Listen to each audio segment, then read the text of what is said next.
বাংলাদেশের হয়ে সবশেষ ভারতের বিপক্ষে মাঠে নেমেছিলেন সাকিব আল হাসান, সেটাও দেশের বাইরে।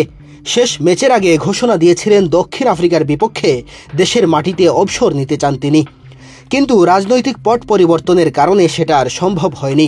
এরপর থেকে অঘোষিতভাবে ক্রিকেটের বাইরে এই অলরাউন্ডার। তবে আবারও আলোচনায় এসেছেন এই ক্রিকেটার। আসন্ন ডিপিএলে তাকে দলে ভিড়িয়েছে লিজেন্ডস অব রূপগঞ্জ। গত ৫ আগস্ট ছাত্র জনতার গণ অভ্যুত্থানে বদলে গেছে দেশের রাজনৈতিক প্রেক্ষাপট। একই সাথে বদলে গেছে আওয়ামী লীগের সাবেক সংসদ সদস্য ও বিশ্বসেরা অলরাউন্ডার সাকিব আল হাসানের ভাগ্য।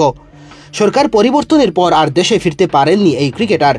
একই সাথে হয়েছেন একাধিক মামলার ওয়ারেন্টভুক্ত আসামি। এমন অবস্থায় দেশে এসে তার ডিপিএল খেলার সম্ভাবনা কতটুকু? ঘুরে ফিরে এখন এই প্রশ্ন বারবার ঘুরপাক খাচ্ছে। সব মিলিয়ে যখন ক্রিকেট ক্যারিয়ারের অনিশ্চয়তার মুখে সাকিব, তখন ঢাকা প্রিমিয়ার লিগে দলবদল সম্পন্ন করেছেন। দলবদলের প্রথম দিনে অনলাইনে কাগজপত্র জমা দিয়েছেন তিনি। গত আসরে সাকিব খেলেছিলেন শেখ জামাল ধানমন্ডি ক্লাবে। পরিবর্তিত পরিস্থিতিতে দলটির প্রধান পৃষ্ঠপোষক সরে গেছে, যার কারণে এবারের আসরে নেই তারা। তবে সাকিবের নতুন ক্লাবের আশা, আগামী মাসে শুরু প্রিমিয়ার লিগে সাকিবকে পাওয়া যাবে। সাকিবকে দলে নিলেও শেষ পর্যন্ত তাকে খেলাতে পারবেন কিনা জানতে চাইলে লিজেন্ডস অব রূপগঞ্জের পক্ষ থেকে জানানো হয়, যদি কিছু করার থাকে তাহলে খেলোয়াড় সাকিবের জন্য তারা শতভাগ করবে। প্রিমিয়ার লিগে সাকিবকে পাওয়ার ব্যাপারে বেশ আশাবাদী তারা। সাকিবকে দলে নিলেও কিছুটা সংখ্যার কথা শুনিয়েছেন লিজেন্ডস অব রূপগঞ্জের মালিক লুৎফুর রহমান বাদল। বলেছেন, সাকিবকে খেলাতে হলে দুটি বাধা অতিক্রম করতে হবে। প্রথমত, তার ওপর যে গ্রেফতারি পরোয়ানা জারি আছে সেটার সমাধান করতে হবে, আর দ্বিতীয়ত সাকিবের বোলিং অ্যাকশন ঠিক করতে হবে। এই দুটি সমস্যার সমাধান হলে তবেই 22 গজে দেখা যাবে সাকিবকে।